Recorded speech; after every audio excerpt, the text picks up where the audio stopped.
Hi, Harry Brook here, Ag Fieldman for Flagstaff County, and today I'd like to talk a little bit about pasture management. Now, we've had a very tough winter with short feed supply, and usually the first thing you'll see is cattle be thrown out onto a pasture quite early in the spring, even before things start to green up, and they might stay there for a while, hopefully being supplemented with feed.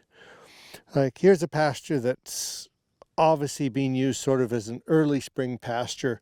You can tell over there, you see those gray patches, and that's sage, which is usually an indication that there's been some fairly heavy grazing in the past.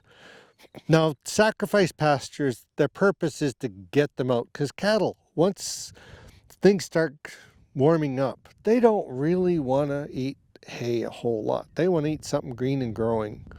So usually these pastures, yes, they're overgrazed, but then usually they're not grazed again for the rest of the summer and into the fall, whereupon then they have some leftover feed for the next year when we come around to the springtime.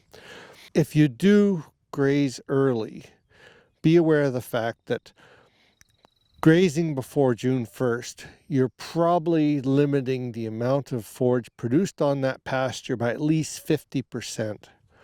Not letting those grasses grow up to at least 6-8 inches tall means that they don't have a chance to put energy back into the roots. And it's that energy that's in the roots that allows the regrowth to occur. You know, you can have a pasture that's a sacrifice pasture in the springtime, but just be aware that your main pastures, you should give them plenty of time to at least start growing.